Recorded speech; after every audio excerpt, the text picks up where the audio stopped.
पूर्णिमा यानी बुद्ध के देह के जन्म का दिन, बुद्धत्व लाभ का दिन तथा महापरिनिर्वाण का भी दिन है।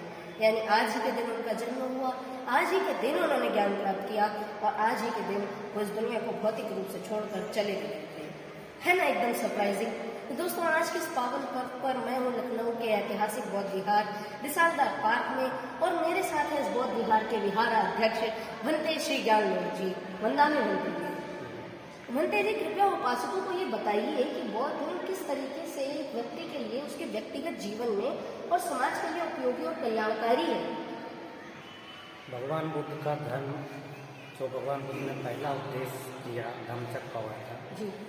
इसके पश्चात में जो भगवान बुद्ध का पहला आदेश था बहुजन हिताय बहुजन सुखाय, ये भगवान बुद्ध का आदेश था। ये भिक्षु बहुजन हित के लिए बहुजन सुख के लिए विचरण हो। भगवान बुद्ध का धर्म सभी प्राणी मात्र के लिए भगवान ने उपदेश दिया। प्राणी मात्र के लिए उनके अंदर में मैत्री करुणा मुदिता का उपदेश दिया।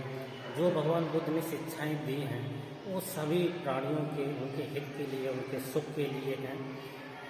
गृहस्थों के लिए जो भगवान बुद्ध ने पंचशील का उपदेश दिया, सामने रोक लिया 10 शील का, और जो निर्वाण की आकांक्षा चाहने वाले हैं उनको शील समाधि का अभ्यास करते हुए प्रज्ञा को जागृत करना है। जो भगवान बुद्ध का ज्ञान है प्रतीत समुत्पाद, जो आज के ही दिन भगवान बुद्ध को ज्ञान मिला उसको प्रतीत समुत्पाद बोलते हैं, हिंदी में उसको कार्य कारण सिद्धांत बोलते हैं।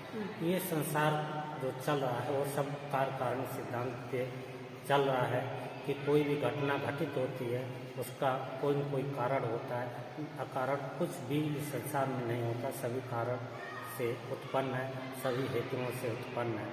भगवान का जो धर्म है जो उपदेश दिया कि पंचशील ऐसा नियम है जो सभी के हित के लिए है। अगर कोई व्यक्ति या सभी व्यक्ति लोग हिंसा से विरत हो जाए, चोरी से विरत हो जाए, काम मिथ्या आचरण से विरत हो जाए, झूठ बोलने से विरत हो जाए, नशा पान से विरत हो जाए, फिर इस संसार में कोई भी बुरे काम जो है वो कहीं भी देखने में नहीं मिलेंगे। जितने भी बुरे काम हो रहे हैं, लोग हिंसा से पीड़ित हैं, चोरी से पीड़ित हैं, व्यभिचार मिथ्या आचरण से पीड़ित हैं, झूठ बोलने से लोग पीड़ित हैं और नशा मद्यपान से सभी लोग देखते हैं कि सबसे ज़्यादा लोग बर्बाद हो रहे हैं, पूरा उनका परिवार कष्ट पा रहा है वो मद्यपान से नशा पान से। तो भगवान बुद्ध की जो मूल शिक्षा है शील है उनसे वो सभी को पालन करना चाहिए। तो देखा गया आप लोगों ने कि भंते जी ने कितने आसान शब्दों में इस बात को हम लोगों को समझा दिया। भंते जी, वैसे मैं और मेरे जैसे बहुत सारे जो जिज्ञासु लोग हैं वो आपसे इस बात को जानना चाहेंगे कि बौद्ध धर्म में इतनी जोरदार नैतिकता और आध्यात्मिकता होने के बावजूद भी विदेशों के मुकाबले भारत में इसे कुछ तथाकथित जाति वर्गों का धर्म कहकर इससे मुख क्यों मोड़ लिया जाता है, जबकि विदेशों में इसका बहुत सम्मान होता है और लोग बुद्ध के बताए गए मार्ग पर चलते भी हैं।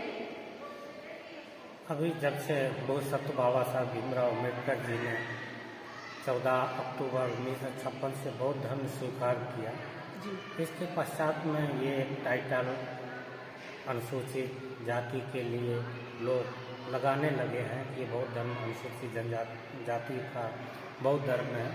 परंतु ये सच्चाई नहीं है कि बौद्ध धर्म को अभ्यास करने वाले सभी धर्मों के लोग हैं। विपश्यना में जाएंगे, क्रिश्चियन भी मिलेंगे, मुस्लिम भी अभ्यास करते मिलेंगे, हिंदू भी अभ्यास करते मिलेंगे और जो धर्मावलंबियाँ वो सभी अभ्यास करते हुए मिलेंगे।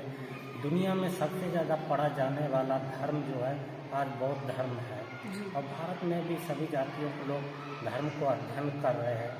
परंतु जो बौद्ध धर्म में जो खासियत है कि यहाँ पे बहुत आडंबर नहीं है, दिखावा नहीं है, इसलिए लोग आकर्षित दिखावे के रूप में नहीं हो पाते, अभ्यास के रूप में लोग बौद्ध धर्म का पालन कर रहे हैं।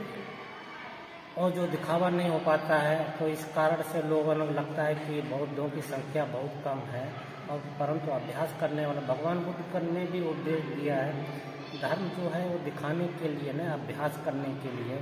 जो अभ्यास करता है वही बुद्ध पुत्र की संज्ञा मिलती है कि ये बुद्ध पुत्र हैं, भगवान बुद्ध की शिक्षाओं को मानने वाले हैं, जो चलते हैं वही सच्चे बुद्ध पुत्र कहलाते हैं। तो दोस्तों आप लोगों ने देखा कि इसी वजह से बौद्ध धर्म से मुंह मोड़ लिया जाता है। तो इसी बात पर मुझे अल्लामा इकबाल साहब का एक बहुत ही खूबसूरत शेर याद आता है जो उन्होंने बुद्ध के ऑनर में लिखा था कि कौम ने पैगामे गौतम की जरा भी परवाह न की, कौम ने पैगामे गौतम की जरा भी परवाह न की, खत्र पहचानी न अपने गौहरे यक दाना की, इश्कार किया उसने जो जिंदगी का राज था, हिंद को लेकिन ख्याली फलसफे पर नाज था। और दोस्तों बुद्ध ने भी इसी बात को वैसाखी पूर्णिमा के दिन ही ज्ञान प्राप्त करने के बाद ही इस बात की घोषणा कर दी थी कि मेरे मार्ग को, मेरे मत को वो लोग आसानी से कभी नहीं समझ पाएंगे जो वासना और घृणा में पूरी तरीके से डूबे हुए हैं, उससे बाहर नहीं आना चाहते हैं। तो दोस्तों इस आस्था के साथ कि आप लोग वासना और घृणा में से बाहर आके बुद्ध के कल्याणकारी मार्ग के ऊपर चलेंगे और इस सोच के साथ कि बुद्ध के कल्याणकारी मार्ग की शक्ति कभी कम नहीं होगी, मैं प्रभु दीपांकरशील आप सभी से विदा लेता हूँ। Thank you so much guys, Vandana आपका बहुत बहुत धन्यवाद and thank you to you also for listening to